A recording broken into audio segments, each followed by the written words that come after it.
Hello dear students, welcome back to the channel.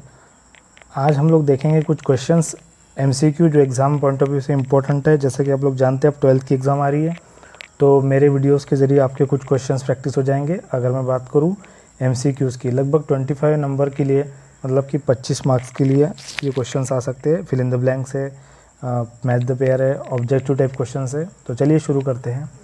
Objective type questions. Choose the correct answer. Advance subscription received during the year is income, expenses, liabilities, assets. Advance subscription receive during the year is क्या होता है? Advance subscription जो आपको advance में मिल जाता है वो income होता है कि एक्सपेंस होता है, लाइबिलिटीज़ होता है कि असेट्स होता है? ये आपके लिए लाइबिलिटी है, क्योंकि आपको एडवांस में मिल गया है तो कहीं ना कहीं आपके लिए ये कर्ज है, ये लाइबिलिटी है। तो आप लोगों को समझ गया होगा, इसका आंसर है सी। इसके बाद नेक्स्ट है receipt and payment account is prepared by firms, soul trader, company and non trading concern. अब आप लोग जानते हो रिसिप्ट एंड पेमेंट अकाउंट कौन बनाता है? सोल ट्रेडर नहीं बनाता, ना ही फर्म बनाती है, ना ही कंपनी बनाती है। हम लोग बेसिक थ्योरी में देख चुके हैं, नॉन ट्रेडिंग कंसर्न इसको बनाता है। अभी भी हमने जब थ्योरी देखे थे तो उसमें इस कंसेप्ट को देखे थे। Loss on sale of machine will be recorded in receipt and payment account, income and expenditure account, balance sheet या none of the above. Loss हुआ है मशीन के ऊपर, लॉस हुआ है, जैसे कि नाम समझ में आता है, लॉस है ना, हमारे लिए नुकसान है, तो वो जाएगा इनकम एंड एक्सपेंडिचर अकाउंट को, क्योंकि ये प्रॉफिट एंड लॉस अकाउंट जैसा होता है। ये रिसिप्ट एंड पेमेंट को नहीं जाएगा, ना ही ये बैलेंस शीट को जाएगा, और ना ही ये नन ऑफ दिस, ये ऑप्शन भी नहीं है। अब आगे बढ़ेंगे हम लोग। 4th number, entrance fee if no specific instruction is given will be treated as. Entrance fee के बारे में अगर कोई भी इंस्ट्रक्शन नहीं है तो आप उसको क्या मानोगे? जब आपको रिकॉर्डिंग करना है तो क्या उसे आप कैपिटल आइटम मानोगे, रेवेन्यू आइटम, असेट्स या नन ऑफ द? इसका आंसर है रेवेन्यू आइटम, क्योंकि एंट्रेंस फी बहुत छोटा अमाउंट होता है, कोई बहुत बड़ा अमाउंट तो होता नहीं है, तो ये कैपिटल अमाउंट में तो आएगा नहीं। The system of accounting use by non trading concern and professional persons. जो नॉन ट्रेडिंग कंसर्न होते हैं और जो प्रोफेशनल पर्सन होते हैं, जैसे सीए है, लॉयर है, डॉक्टर है, और नॉन ट्रेडिंग कंसर्न जैसे कि एनजीओ है, टेम्पल्स है, मॉस्क है, वो लोग कौन से सिस्टम पे अकाउंटिंग करते हैं? तो इसके बारे में भी हमने थ्योरी में देखा था जब हम लोग अकाउंट्स की थ्योरी समझ रहे थे इस लेसन की। Single entry system, double entry system, mix accounting system या कैश सिस्टम। तो इसका आंसर है cash system.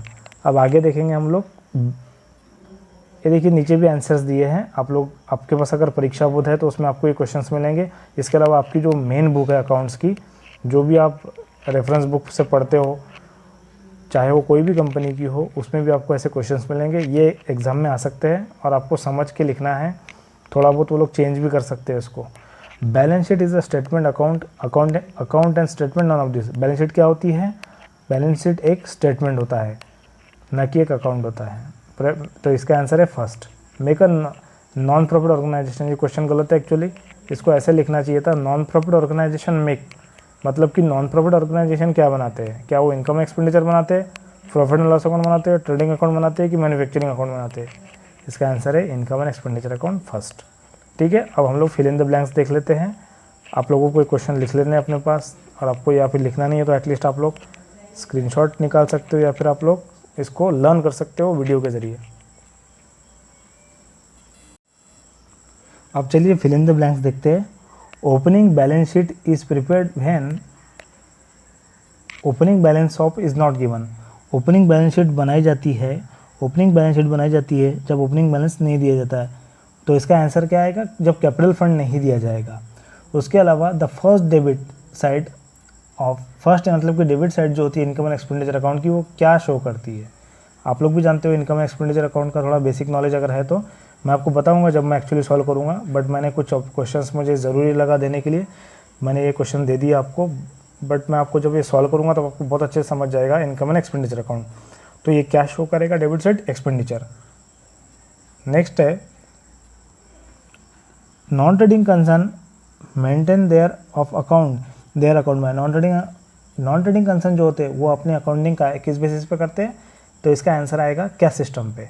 4th number, the aim of blank space is not to earn profit. इसका आंसर भी हम लोग जानते हैं, एज इट इज़ थ्योरी आपके लेसन में लिखा है कि जो नॉन ट्रेडिंग कंसर्न होते हैं, इसका आंसर है नॉन ट्रेडिंग कंसर्न जो होते हैं, non trading concern maintain their the aim of non trading concern, इसका आंसर है non trading concern is to earn no profit. ये लोग प्रॉफिट के लिए काम नहीं करने, is not to earn profit. ठीक है, non trading concern maintain their accounts by cash system, ठीक है। थर्ड नंबर का। फोर्थ नंबर का, receipt and payment account is a summary of cash book. Receipt and payment ये एक summary होती है कैश बुक की, ये हम पहले भी देख चुके हैं। द एम ऑफ ये हो गया, shows the balance of the receipt and payment account. देखिए क्लोजिंग जो बैलेंस होता है, लास्ट में जो बैलेंस आता है वो कौन सा बैलेंस होता है, कैश बैलेंस होता है या बैंक बैलेंस होता है। तो ये लास्ट बैलेंस होता है किसी भी रिसिप्ट एंड पेमेंट अकाउंट का। तो आपको ये फिल इन द ब्लैंक्स भी थोड़ा समझ में आएंगे फर्स्ट लेसन के, जो एग्जाम पॉइंट ऑफ व्यू से काम के हैं। एटलीस्ट 10 मार्क्स के लिए 10 मार्क्स के क्वेश्चंस एग्जाम में आ सकते हैं।